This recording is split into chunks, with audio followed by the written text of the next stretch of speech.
Today we are going to be talking about weather fronts and storms. You may need to pause this recording to complete the fill in the blanks of your notes packet. Air masses and fronts. An air mass is a large volume of air in which temperature and humidity are nearly the same at different locations at the same altitude. It takes on characteristics of the land or water it is over, and air masses move from west to east.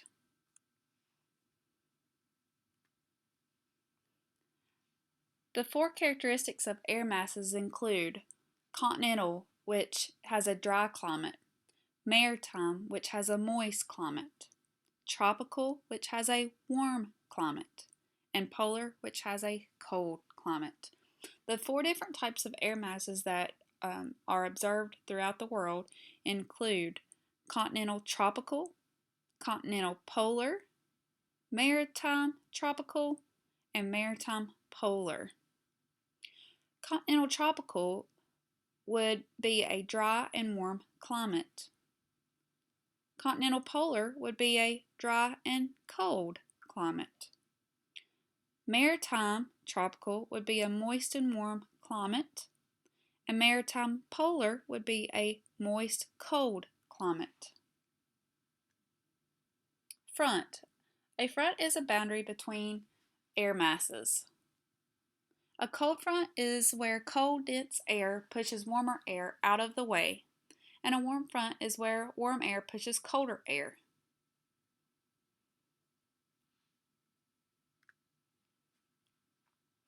A cold front has a steeper slope and it moves very quickly. It produces cumulonimbus clouds and brief heavy storms. After a cold front passes, cooler air and clear weather is produced.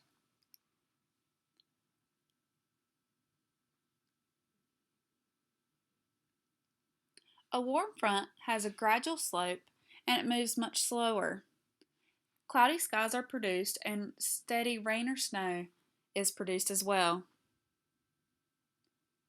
And the air is warmer behind the warm front. A stationary front is where warm or cold front stops moving, where the two air masses, a warm and a cold air mass, doesn't want to budge, and cloudy skies are produced. A high pressure system, this is where air moves around a high pressure center. It circulates clockwise, and clear skies and calm or gentle breezes are produced. So a high pressure system, it says, circulates clockwise. So for a high pressure system, whenever it circulates clockwise, it circulates to the right. It circulates in the right direction like a clock. Now a low pressure system, this is where air moves around a low pressure center. It circulates counterclockwise, which is right backwards of a clock. Stormy weather is produced, such as thunderstorms, tornadoes, hurricanes. So a low pressure system, again, it circulates counterclockwise, so it circulates to the left. So you could remember low with left. Associate two L's together. Low pressure circulates air to the left. A tropical storm is a low pressure system that starts near the equator and has winds at 40 miles per hour. A hurricane is a tropical low pressure system with winds at 74 miles per hour.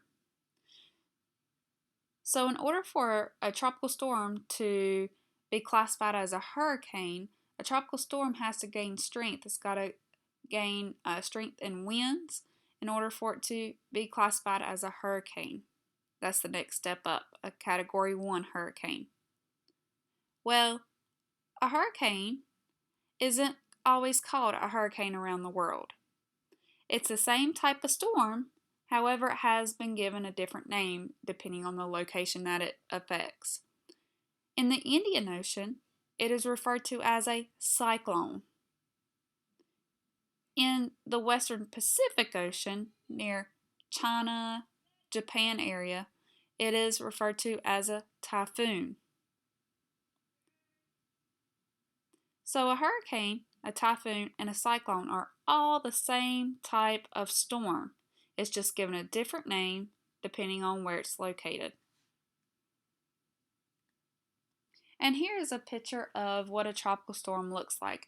You can see the outline of the land.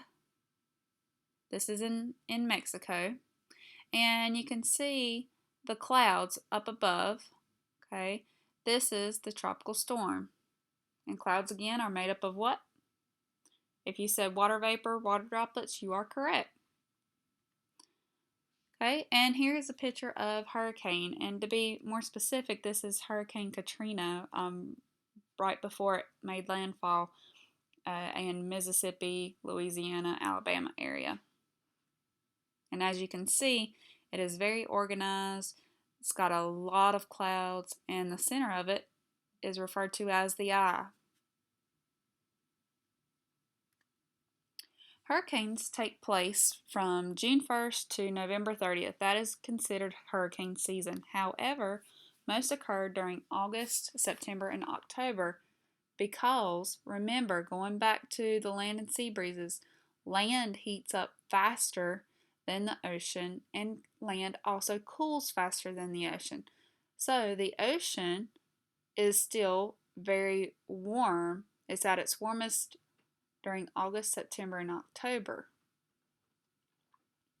So that's why the water has to be 80 degrees Fahrenheit in order for hurricanes to form, because that's whenever the most evaporation is taking place to form all of those clouds. Hurricanes produce winds, flooding, and tornadoes. So it spawns all different types of weather with a hurricane. A storm surge is a huge mass of ocean water. Sea level rises several meters and it floods the shore. When deaths are reported with hurricanes, it's usually due to the storm surge because of all of the flooding. Here's a diagram of a hurricane. If you were to take a hurricane and cut it in half and look at the cross section of a hurricane, this is what it would look like. The center of the hurricane is known as the eye. The eye has gentle, calmer winds, light precipitation, not a whole lot goes on in the eye. It's the calmest of the hurricane.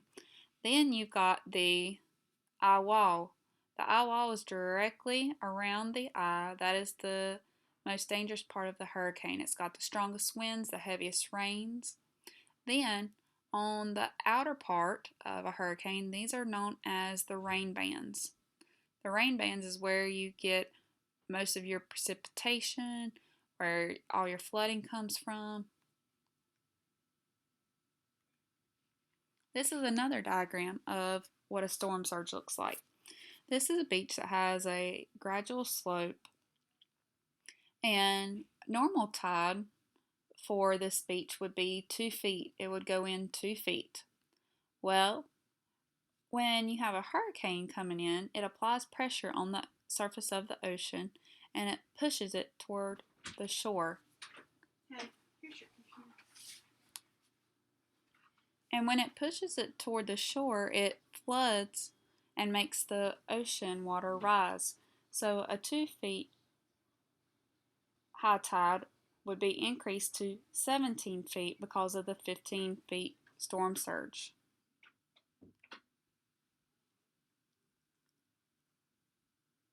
Thunderstorms, a storm with lightning and thunder. These usually occur at a cold front. Warm, humid air moves up. Cold air produces a strong downdraft, bringing heavy rain with it. This is why you guys did the lab experiment of the warm water with the red food coloring and the ice cube that had the blue food coloring in it to demonstrate a warm and cold air mass meeting up and producing a thunderstorm. Thunderstorms can produce flash floods, winds, hail, and lightning. A tornado is a violently rotating column of air stretching from a cloud to the ground. Water droplets, dust, and debris make up tornadoes. That's all they're made up of, besides the wind, of course.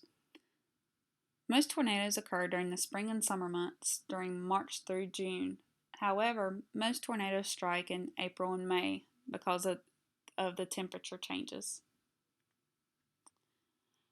Okay, the very first diagram you see is a picture of the United States, and highlighted is Tornado Alley. I'm sure most of you have heard of Tornado Alley before. Tornado Alley is where most tornadoes strike in the U.S. Not only in the U.S., but also in the world. We have the most tornadoes in the world in this area. Does that mean that North Carolina or Florida or California or New York cannot have a tornado? No. That just means that most tornadoes happen in Tornado Alley, which is in the Midwest of the United States. A meteorologist is a scientist who studies weather. They look at past and current weather conditions. The technology they use include radar stations, airplanes and ships, ground stations, satellites, weather balloons, weather buoys, thermometer, barometers, weather vanes, anemometers, kestrel, etc.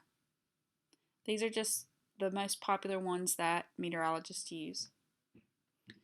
Okay, so here are a few pictures showing you the weather instruments that meteorologists use. The very first picture up in the top left-hand corner is of a weather balloon. A weather balloon has a device inside of it that is attached to a parachute. That device measures all the different weather variables that we have discussed before in class, such as the temperature, air pressure, precipitation, the winds, wind speed, wind direction, all of those, and more.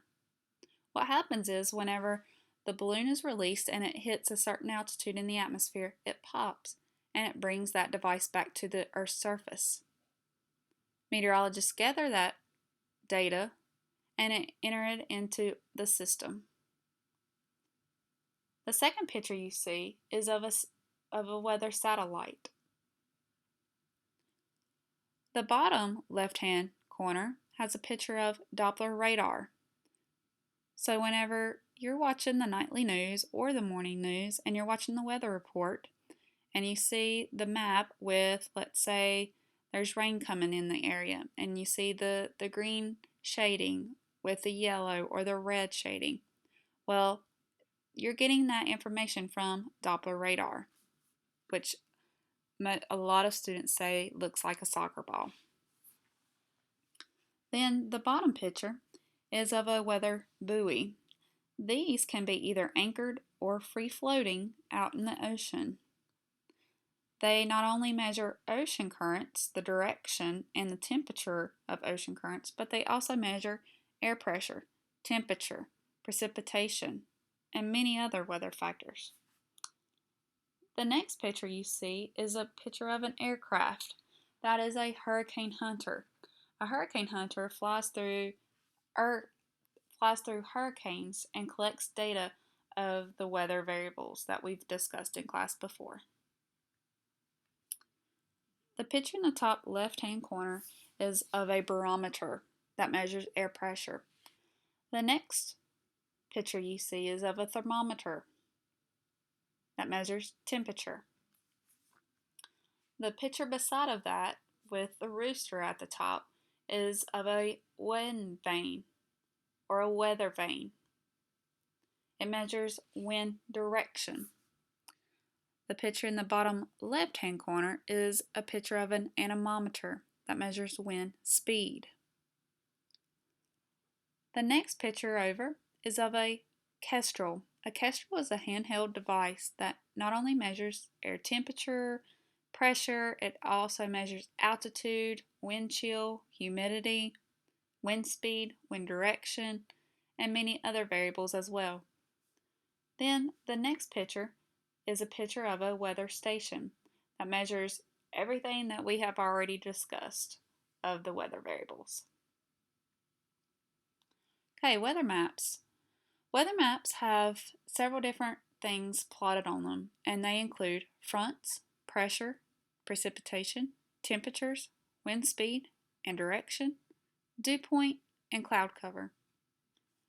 Usually, whenever you see the weather reports on TV, they do not show you a map this intense and detailed.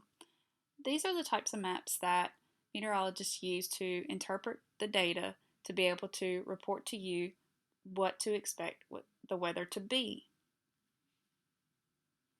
All of these little circles that you see on this map are different individual weather stations located across this portion of the United States. On these maps, it has plotted the pressure, the dew point, the temperature, the circle, the shading in the circle demonstrates and shows the type of cloud cover, how much cloud cover is over that weather station. The line that comes out from the circle shows the wind direction, what direction the wind is coming from. And the lines that come off of that longer line shows the wind speed. An isobar is a line that connects places that have the same air pressure. Pressure is measured in millibars. Old barometers use inches of mercury.